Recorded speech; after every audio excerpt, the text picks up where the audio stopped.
Selamat malam kepada para hadirin semua. Saya mengucapkan selamat datang untuk tamu kita pada malam hari ini dari Kementerian ESDM, Bapak Billy, dari Kementerian Perindustrian, Bapak Erizal, dari Pengamat Kebijakan Publik, Bapak Henry, anggota DPR Komisi 7, Bapak Dava, Direktur PLN, Bapak Iqbal, dan dari Asosiasi Pedagang, Bapak Aziz dan Mbak Audia. Mungkin itu saja. Jadi perjumpaan kita pada malam hari ini kita akan membahas tentang adanya kebijakan publik baru, yaitu pemerintah yang mempertimbangkan penggunaan kompor listrik dan untuk menggantikan kompor gas, di mana adanya kebijakan ini memulai perdebatan di masyarakat. Ada yang pro, ada yang kontra. Untuk itu kami menghadirkan narasumber dari pihak-pihak terkait untuk menyampaikan pendapat-pendapat tentang masalah ini. Untuk itu, mari kita yang pertama dengar paparan dari Kementerian ESDM yang diwakilkan oleh Bapak Billy. Silakan Bapak Billy. Terima kasih Bu Sandi atas waktunya. Selamat malam sahabat-sahabat saya semua dari Kementerian Lembaga terkait, teman-teman dari asosiasi, dari DPR, PLN, dan juga adik-adik mahasiswa semua. Jadi Kementerian PSE mempunyai program dengan PLN melakukan uji coba program konversi kompor LPG ke kompor induksi. Program ini untuk mendukung program pemerintah terkait ketahanan energi nasional melalui program pengalihan energi berbasis impor menjadi energi berbasis domestik. Seperti yang sudah disampaikan oleh Bu Nike Widiawati Dirut Pertamina, jadi ketika kita membawa tabung 3 kilo, itu kita sama dengan menerima subsidi pemerintah Rp33.750. Dan subsidi itu dari data 75% dari anggaran subsidi itu masih dinikmatin oleh masyarakat kelas menengah ke atas. Dan data yang saya ambil dari CNBC Indonesia, untuk subsidi yang dianggarkan pemerintah tahun 2017 lalu itu sekitar 38,75 triliun. Dan di tahun 2002 sudah membengkak sangat tinggi, yaitu menjadi 66,3 triliun rupiah. Atau bisa dikatakan kenaikan per tahunnya 9,36%. Dan untuk volumenya sendiri itu 2017 6,31 juta metrik ton, dan 2022 itu menjadi 8 juta metrik ton. Artinya ada kenaikan 4,03% per tahun konsumsi LPG masyarakat kita. Program ini sudah kami coba di 2 kota, di Denpasar dan Solo. Kita mencoba mempelajari respon masyarakat terhadap kompor induksi ini. Mungkin itu saja yang bisa saya sampaikan, Bu Sandi. Saya kembalikan ke Bu Sandi. Terima kasih Bapak Billy atas paparan yang sudah disampaikan. Memang menarik sekali ya paparan dari Bapak Billy ini selaku dari Kementerian SDM yang memulai kebijakan penggunaan kompor listrik ini sendiri. Untuk mendukung apa yang dipaparkan Bapak Billy, mungkin kita bisa langsung mendengar paparan dari Bapak Erizal dari Kementerian Perindustrian. Silakan Bapak Erizal. Baik, Mbak Sandi, terima kasih waktunya yang telah diberikan kepada saya. Pada dasarnya kami secara industri mendukung program pemerintah ini. Dan ini juga sudah di-follow up hasil sidang kabinet dan rapat menteri perekonomian. Dan kami sebagai industri, kami akan kumpulkan kekuatan nasionalnya sampai berapa besar kekuatan itu bisa mensuplai dari kebutuhan ini. Dan kami juga percaya bahwa program ini diarahkan untuk kepentingan nasional yang sebesar-besarnya. Dan juga masyarakat mendapatkan manfaat dalam proses ini.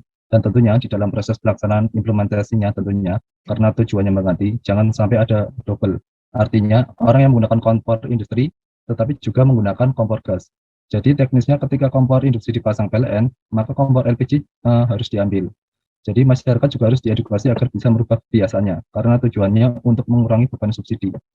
Dari sisi peta pengguna, kami tidak masuk ke sana. Kami hanya masuk dari sisi supply. Jadi kami hanya membina industrinya supaya bisa ikut demand nasionalnya. Konversi kompor listrik ini jangan sampai membebani masyarakat. Paling tidak biaya yang dihasilkan juga lebih murah, jadi dibandingkan kompor gas. Dan dari sisi industrinya juga mendapatkan manfaat. Jadi ada nilai tambah. Dengan menambahnya line produksi, otomatis akan menambah line tenaga kerja juga. Selain itu, investasi pun akan bertambah. Dan pengadaannya juga dilakukan dengan TKDN, yaitu tingkat komponen dalam negeri. Hal ini akan mendorong industrinya untuk tumbuh dan secara bertahap juga dilakukan hilirisasi. Itu saja yang bisa kami sampaikan dari Dirjen Ilmate. Terima kasih Mbak Sandy. Ya baik, terima kasih Bapak Erizal atas paparannya. Jadi memang kalau dari Kementerian Perindustrian sendiri memang lebih ke industri binaannya ya untuk memperbanyak atau untuk memproduksi kompor listriknya ini. Untuk selanjutnya mungkin dari Direktur PLN dulu biar memaparkan tentang bagaimana kesiapan untuk penggunaan kompor listrik ini sendiri. Silakan Bapak Iqbal.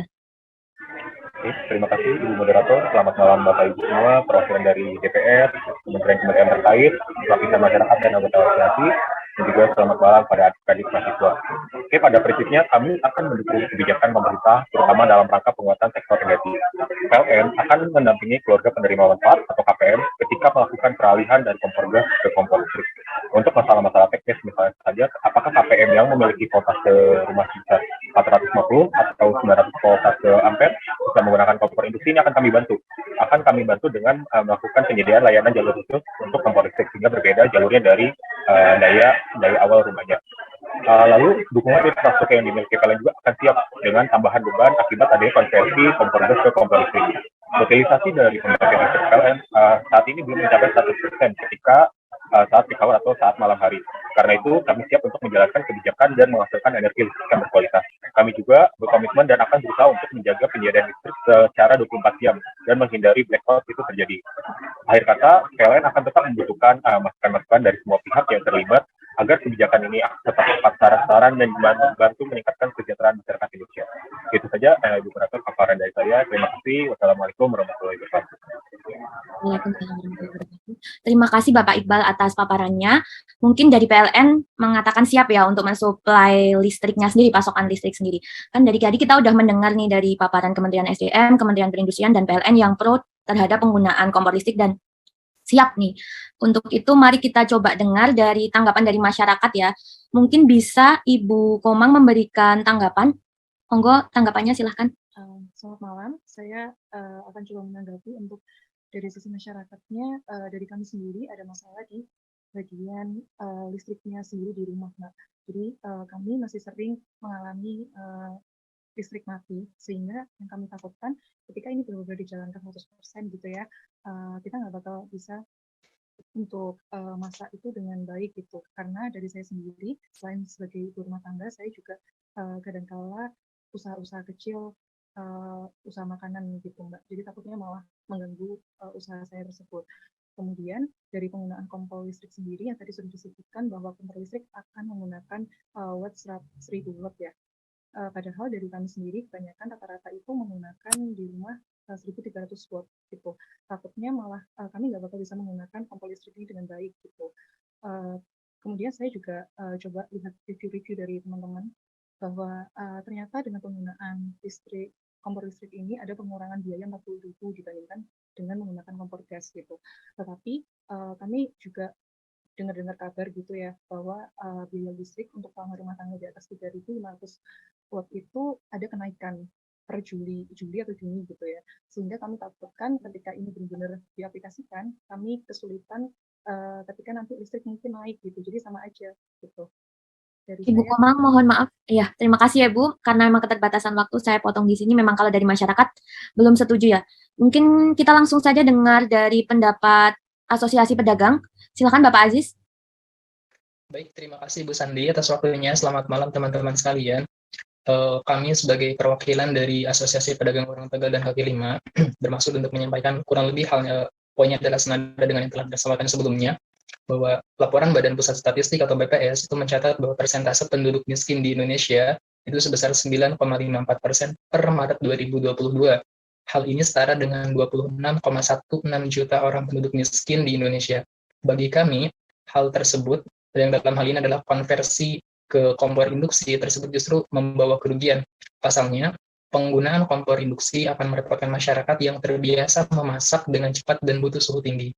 Selain dari itu, kompor induksi merupakan kompor yang memiliki sifat statis, yang artinya kompor ini harus berada di ruang lingkup terbatas yang tidak bisa jauh dari sumber listrik. Panjang kabel pun juga terbatas. Kondisi yang demikian tentu tidak sesuai dengan kebutuhan kami sebagai masyarakat menengah ke bawah yang mayoritas adalah pedagang dan pelaku UMKM.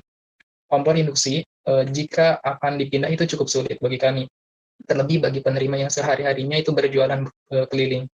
Berbeda halnya dengan kompor LPG 3 kg yang relatif lebih mudah jika dibawa kemana-mana, terutama bagi masyarakat kecil dan UMKM, yang jualannya itu memerlukan kompor. Nah, konversi kompor induksi ini bagi kami bukan merupakan sebuah kebijakan yang proaktif dan strategis, melainkan lebih kepada kebijakan yang bersifat reaktif. Demikian Ibu Sandi, terima kasih. Terima kasih Bapak Aziz atas paparannya. Kita langsung saja ke Bapak Henry mungkin selaku pengamat kebijakan. Komentarnya. Selamat malam, terima kasih Bu Sandi, Bu Moderator atas waktu dan kesempatannya untuk bicara pada malam ini.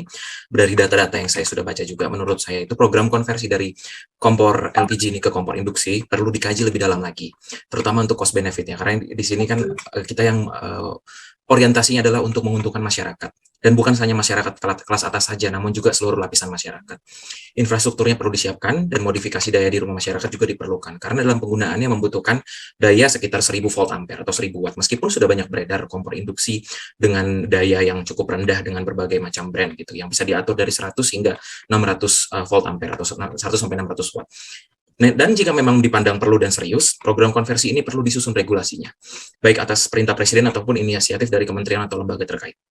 Di sini sudah ada perwakilan dari berbagai kementerian dan juga dari anggota DPR Komisi 7. Perlu adanya duduk bersama untuk semua kementerian lembaga yang terkait dan juga PLN sebagai inisiator untuk membicarakan terkait regulasi dan dampaknya kepada masyarakat luas. Hal ini karena mandat Presiden ini perlu dilaksanakan dan perlu segera disusun regulasinya, seperti halnya ketika pemerintah menerapkan program konversi minyak tanah ke gas LPG di tahun 2007 lalu, yang diatur pada Perpres 104 tahun 2007 tentang penyediaan, pendistribusian, dan penetapan harga LPG tabung 3 kg. Kemudian setelah penyusunan regulasi ini, perlu adanya insentif terhadap masyarakat untuk kampanye program ini, karena program ini perlu untuk diterima masyarakat. Kalau dilihat dari kebutuhan, sepertinya yang diuntungkan lebih ke masyarakat kelas atas, karena memiliki fasilitas dan kebutuhan kompor induksinya sesuai dengan yang apa yang dimiliki di rumah masing-masing. Namun yang bisa dilakukan adalah sembari kampanye ke kelas atas, penyusunan regulasi ini dilaksanakan agar juga bisa mengakomodir untuk masyarakat di lapisan bawah, gitu. Lalu dilanjutkan ke tahap sosialisasi dan promosi. Terima kasih, saya kembalikan ke Ibu Moderator. Selamat malam. Ya, Bapak Hendri, terima kasih. Selanjutnya Bapak Dava, anggota Komisi DPR, silahkan. Yes. Selamat malam Bapak Ibu sekalian, para narasumber dari perwakilan kementerian, dari Ketua Asosiasi Warteg. Malam buat para penonton sekalian, Sobat Energi. Perkenalkan, nama saya Dava. Saya perwakilan dari DPR RI. Saya langsung saja bahwa menurut saya program konversi LPG 3 kg ke kompor listrik ini bukan kebijakan yang proaktif ya. Hanya bersikap reaktif. Itu tidak lain karena kepanikan dari Direktur PLN untuk mengatasi rugi terus PLN karena gagalnya program 35.000 gigawatt pada tahun 2016-2020 ya.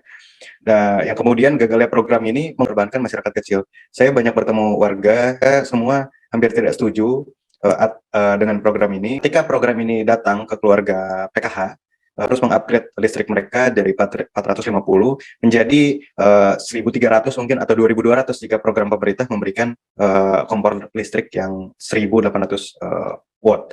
Nah, ini kemudian akan berimplikasi terhadap pengeluaran masyarakat kecil. Seperti yang kita ketahui bahwa tarif dasar listrik 450 volt ampere, 900 volt ampere, dan 2.200 volt ampere ini berbeda. Nah, ini menurut peraturan Presiden untuk yang mengatur tarif dasar listrik ini berbeda 100 per kWh-nya. Ini tentu memberatkan masyarakat miskin. Nah, kita jangan lagi kegagalan pemerintah ini jangan lagi diberikan atau dibebankan kepada masyarakat miskin. Nah, kemudian saya mau menanggapi dari ISDM yang mengatakan bahwa program ini salah satu akselerasi untuk penyaluran energi terbarukan gitu. Nah, menurut saya ini salah Bapak Ibu sekalian, karena yang LPG saat ini itu menggunakan gas untuk clean energy. Nah, ketika kita mengganti kepada kompor listrik, menurut Dirjen EBTKE ISDM itu baurannya masih batu bara 38%. Nah, ketika kita mau mengganti listrik ini pembangkit listriknya rata-rata batu bara gitu. Nah, ini kan menjadi kontraproduktif ya. Juga mendapatkan data bahwa biaya dan waktu yang dibutuhkan untuk mendidihkan air ini menurut Dewan Energi Nasional, LPG itu untuk mendidihkan 1 liter air itu membutuhkan waktu 169 detik dengan biaya Rp231. Sementara jika kompor induksi yang 1000 watt saja itu membutuhkan waktu 2 kali lipat, 429, dan juga rupiahnya yang lebih mahal Bapak Ibu. Nah, ini tentu akan merugikan masyarakat miskin ya. Saya menyarankan bahwa PLN mungkin harus bernegosiasi ya dengan IPP, pembangkit listrik swasta, karena kebijakan take or pay itu justru itu yang memberatkan PLN, dan oversupply ini harus ditanggung bebannya oleh PLN, dan itu kerugiannya semakin membengkak. Nah, itu yang menurut saya bisa dilakukan. Atau bisa jadi kompor induksi ini dialihkan aja menjadi keluarga yang menengah ke atas, karena mereka itu rata-rata kan udah 4.000 volt ampere ya.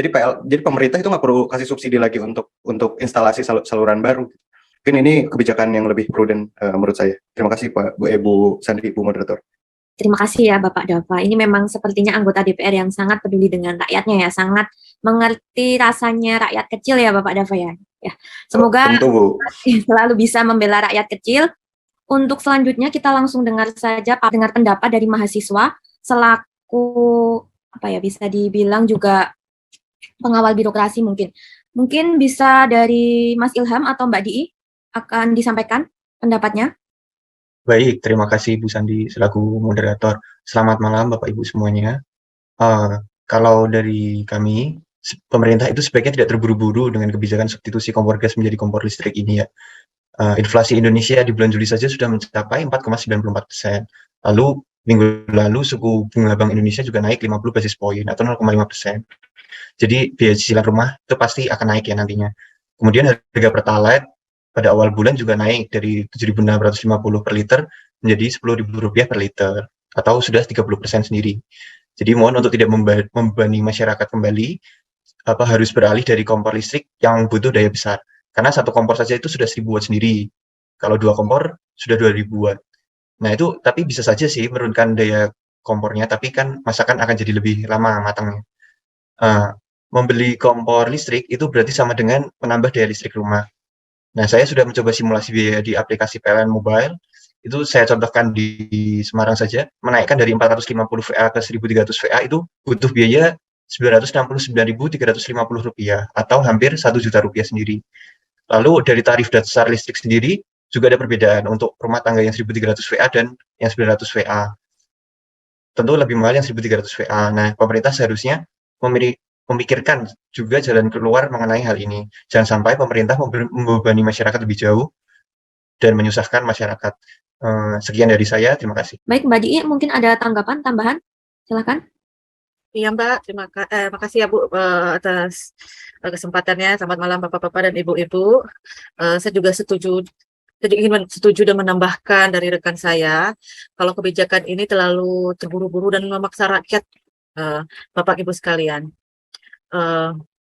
Kita tahu penyebab pemerintah menyebabkan kebijakan konversi kompor gas ke listrik ini karena oversupply dari PLN. Tahun 2016 dicanangkan kebijakan mega proyek 35.000 megawatt dan itu meleset prediksi perekonomian. Mereka targetnya itu 6%, tetapi pertumbuhan dari Indonesia itu tidak sampai 5%. Dan kita tahu proyek ini bekerja sama dengan pihak swasta yang mengambil sistem take or pay. Terus kenapa rakyat yang harus dikorbankan untuk meningkatkan demand? Apakah sebelumnya tidak ada planning proyek gitu? Terus kita tahu mega proyek dari PLN itu diikuti oleh perusahaan swasta dari beberapa negara, Jepang, Cina, dan Korea, dan ada beberapa perusahaan yang bekerja sama itu rata-ratanya itu ya sirkel-sirkel orang politik ya, Bapak Ibu, seperti perusahaan PT Adaro Energi dari beberapa kakak-kakak Menteri BUMN kita Erick Thohir dan beberapa konglomerat. Terus pemerintah mengatakan tidak akan menghapus daya ketika sudah dapat kompor listrik, nggak akan menghapus daya 450 volt. Tetapi pemakaian kompor listrik aja 800 dan terus katanya akan diganti jadi 1.000 watt. Terus apakah bisa? Jika dinaikkan dayanya, apakah rakyat bisa masih dapat subsidi gitu? Masih berlakukah? Seolah-olah rakyat itu dipaksa menaikkan daya listrik dan rakyat itu takut nggak berlaku lagi subsidinya. Terus kebijakan konversi ini memang seperti dibuat-buat karena kinerja pemerintah yang amburadul dan rakyat yang harus menanggungnya gitu. Ya, itu aja yang saya sampaikan, Pak. Baik, terima kasih Bu Dii atas paparannya. Kira-kira semua narasumber dan sudah berkomentar semua ya tentang bahasan kita pada malam hari ini. Mungkin saya sendiri dari selaku moderator menyimpulkan bahwa kebijakan ini memang masih perlu dikaji lagi. Penggunaan kompor listrik ini perlu dikaji, jangan sampai ini menjadi yang seperti Bapak Dava katakan tadi, jangan sampai ini sebagai permainan politik saja ya. Jadi memang perlu dikaji ulang. Untuk itu kita jangan sampai masyarakat kecil yang menjadi korbannya lagi. Mungkin sekian talk show kita pada malam hari ini. Semoga kita diberi kesempatan di waktu yang akan datang untuk mungkin memaparkan gambaran-gambaran yang lebih luas lagi tentang penggunaan kompor listrik ini. Selamat malam. Wassalamualaikum warahmatullahi wabarakatuh.